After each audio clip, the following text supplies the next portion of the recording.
तेरी मेरी कहानियाँ से सभी अपडेट पाने के लिए बेल आइकन दबाएं। आज की कहानी है माँ अब बंटवारा कर दो। रवि दफ्तर से लौटा तो देखा रेखा अकेली रसोई में लगी हुई है, जबकि मेघना आराम से अपने कमरे में बैठी टीवी देख रही है। रवि को देखते ही रेखा उसके लिए चाय बना लाई। उसने रेखा से कहा, ज़रा मेरे पास बैठो।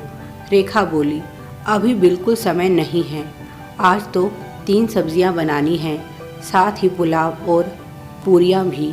उसके चेहरे से थकावट साफ झलक रही थी।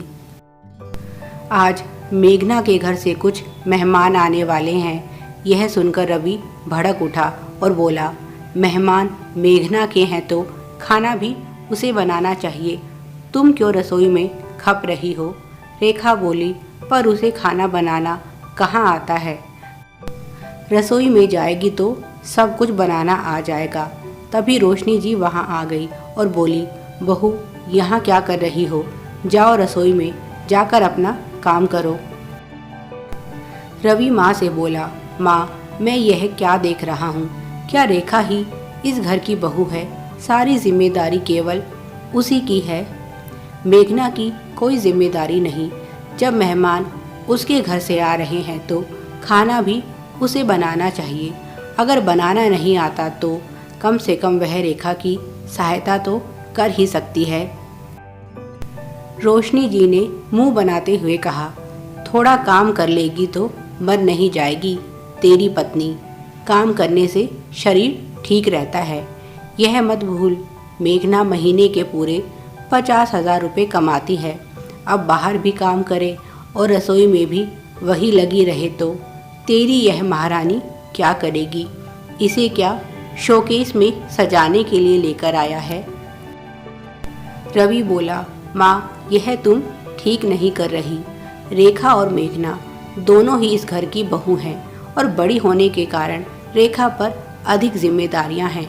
मैं मानता हूँ, मैं यह भी जानता हूँ कि मेघना नौकरी करती है, पर इसका मतलब यह तो नहीं कि तुम मेघना को खुली छूट दे दो। वह तो इस घर में ऐसे रहती है जैसे कोई महारानी हो, और रेखा को तुमने उसकी नौकरानी बनाकर रख दिया है।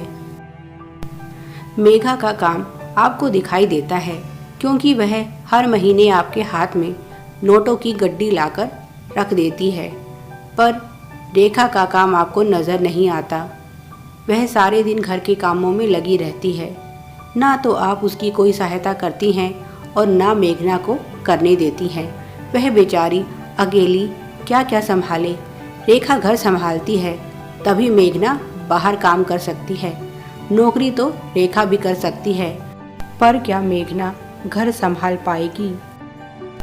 रोशनी जी बोली, लो आजकल तो भलाई का ज़माना ही नहीं रहा। मैं यह सब किसके लिए कर रही हूँ?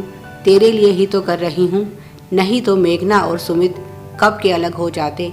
दोनों कमाते हैं, क्या कमी है उन्हें? यह सब काम करने के लिए तो नौकर भी रख लेंगे, पर मेरे ही कारण इस घर की एकता बनी हुई है। तेरी मुट्ठी भर कमाई में 2-2 बच्चों की पढ़ाई लिखाई भी ठीक से नहीं हो सकती। घर कहाँ से चलाएगा? जानता है आजकल महंगाई कितनी बढ़ गई है।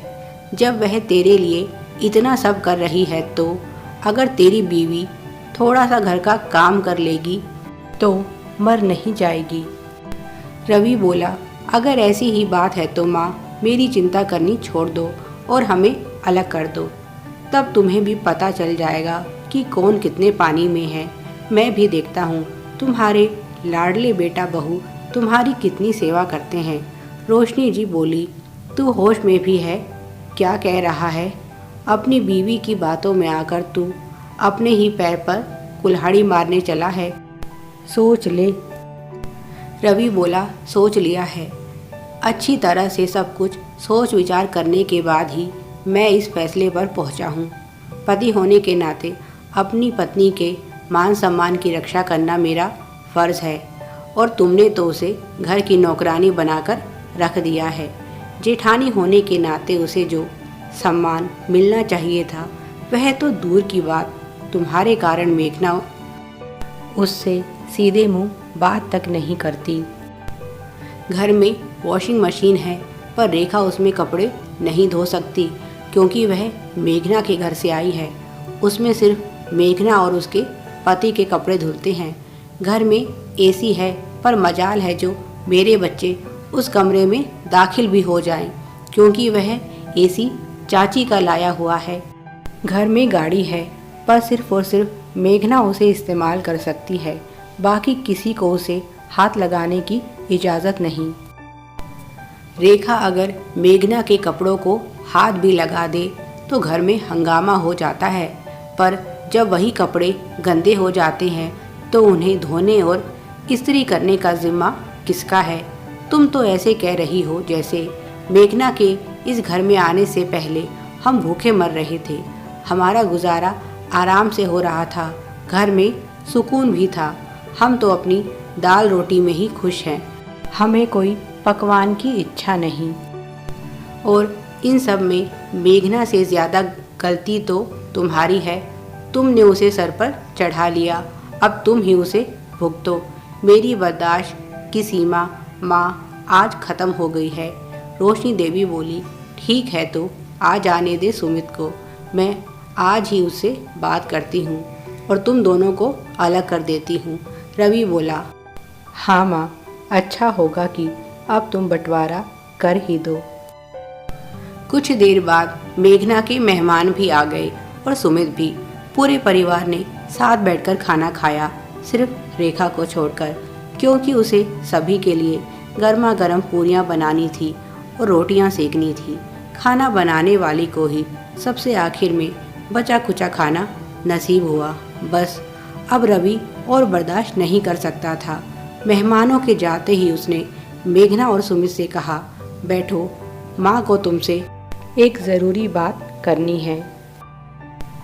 रोशनी देवी आकर बैठ गई और जैसे ही उन्होंने कहना शुरू किया, रवि ने बीच में टोकते हुए कहा, माँ रुको, अभी रेखा यहाँ नहीं है, पहले उसे आ जाने दो।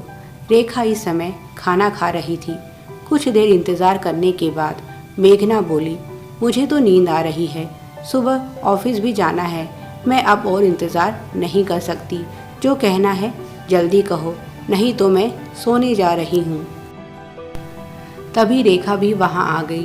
रोशनी देवी बोली, सुमित, तुम्हारे भाई का कहना है कि अब मुझे तुम्हें अलग कर देना चाहिए और इसी बारे में मैं तुम्हारी राय जानना चाहती हूँ। सुमित के बोलने से पहले ही मेघना बोल पड़ी, इस छोटी सी बात के लिए आपने हमें यहाँ बिठा रखा है। रवि बोला, यह छोटी बात नहीं और इस बंटवारे का कारण भी तुम्हारा व्यवहार है। रवि की बात सुनकर मेघना मुंह फुलाकर बैठ गई। सुमित बोला, भैया, मेघना से कोई गलती हुई है क्या? रवि बोला, एक हो तो बताऊं, क्या तुम्हें दिखाई नहीं दे रहा जो घर में हो रहा है? हालात और ख़राब हों इससे पहले अच्छा होगा कि बंटवारा कर लें। सुमित बोला, ठीक है भैया, जैसी आपकी इच्छा। आपका परिवार बड़ा है और आमदनी भी कम है, इसीलिए माँ हमारे साथ रहेगी।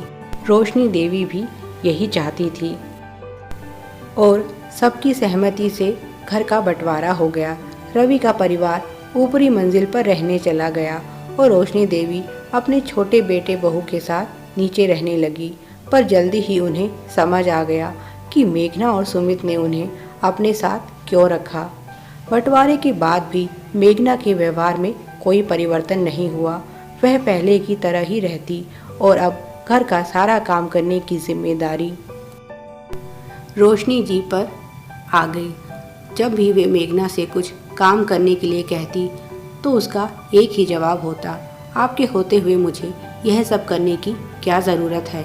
हाँ, अगर आपको कोई तकलीफ़ हो तो मैं नौकरानी रख लेती हूँ। एक ही महीने में रोशनी जी की हालत ख़राब हो गई और उन्होंने बेटे से कहा, बेटा, इस बुढ़ापे में इतना काम करना मेरे बस की बात नहीं, कोई नौकरानी देख लो। घर के सभी काम और खाना बनाने के लिए नौकरानी आने लगी। अब मेघना सोचने लगी, सारा काम तो नौकरानी करती है, सासू माँ का अब क्या काम? और उसने एक दिन अपनी सास से कहा, माँ जी, नौकरानी रखने के कारण हमारा खर्चा बहुत बढ़ गया है। अच्छा होगा कि अब आप बड़े भैया के पास चली जाएं। आपको तो पता है कितनी महंगाई है, अपना गुजारा ही मुश्किल से होता है। आपकी दवाइयों पर खर्च करने के लिए कहाँ से पैसे लाएं? रोशनी जी समझ गई कि बेटे बहू की नज़रों में अब उनकी कोई अहमियत नहीं, इसीलिए अब उन्हें उनकी ज़रूरत भी नहीं। अब उन्हें समझ आया कि उन्होंने कितनी बड़ी गलती कर दी। अगर उन्होंने दोनों बहुओं को बराबर रखा होता तो ना यह बंटवारा होता और ना उन्हें आज यह दिन देखना पड़ता। अब वह किस मुंह से रवि के पास जाएं? Please like, share and subscribe. Thanks for watching.